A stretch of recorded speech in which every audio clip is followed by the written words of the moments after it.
పశ్చిమ గోదావరి జిల్లా ఉండిలో డివైఎఫ్ఐ 42వ యువజన ఉత్సవాలు రాష్ట్ర స్థాయి సంక్రాంతి క్రీడలు నిర్వహిస్తున్నట్లు ప్రతాప్ కుమార్ తెలిపారు. మట్టిలో మాణిక్యాలను వెలికి తీయడం, యువతను మంచి మార్గంలో నడిపించడం పోటీల ఉద్దేశమన్నారు ఆహ్వాన సంఘం అధ్యక్షులు. జూద క్రీడలను రాష్ట్ర, కేంద్ర ప్రభుత్వాలు అరికట్టాలని, యువతలో నైపుణ్యం పెంచే క్రీడలను ప్రోత్సహించాలని అన్నారు. ఆకివీడిలో మినీ స్టేడియం ఏర్పాటు చేయాలని ప్రతాప్ కుమార్ కోరారు. ఈ పోటీలలో రాష్ట్ర స్థాయి చెడుగుడు, 2 జిల్లాల స్థాయి వాలీబాల్, 3 నియోజకవర్గాల క్రికెట్, జిల్లా స్థాయి చెస్, మహిళలకు ముగ్గులు, మ్యూజికల్ చైర్స్, జిల్లా స్థాయి పాటలు, డాన్స్ పోటీలు నిర్వహిస్తున్నట్లు తెలిపారు.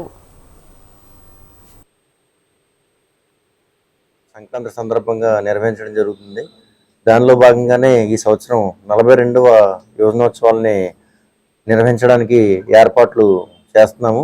ప్రధానమైన డిమాండ్ ఏంటంటే, ఈ సంవత్సరం అంటే గత 40 సంవత్సరాలుగా ఆకివీడులో మేము కోరుతున్నాం ప్రభుత్వాలని.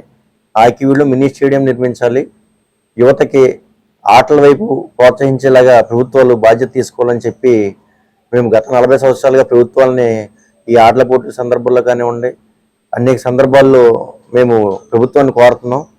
ఈసారైనా ఈ ప్రభుత్వం స్పందించి ఆకివీడులో అనేక వనరులు ఉన్నాయి, ఆ వనరులను ఉపయోగించుకొని ఆకివీడు మినీ స్టేడియం నిర్మించాలని, అలాగే మినీ స్టేడియం నిర్మించడం వల్ల యువకులు ఎవరైతే ఉన్నారో వాళ్ళు క్రీడల వైపు ఇంకొంత ఎక్కువ ఆకర్షింపబడతారని చెప్పి మేము డివైఎఫ్ఐగా భావిస్తున్నాము.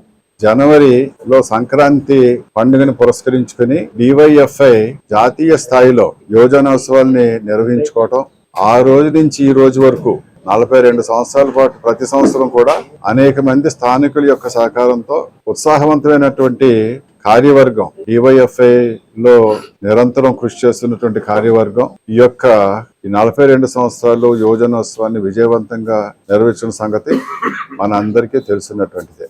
అదే విధంగా 83వ సంవత్సరంలో డివైఎఫ్ఐ వారు ఏదైతే తలపెట్టారో అప్పటి కేంద్ర ప్రభుత్వం 84వ సంవత్సరంలో జాతీయ యువజన దినోత్సవం అని చెప్పి స్వామి వివేకానంద వారి యొక్క బర్త్డేని ప్రకటించడం జరిగింది.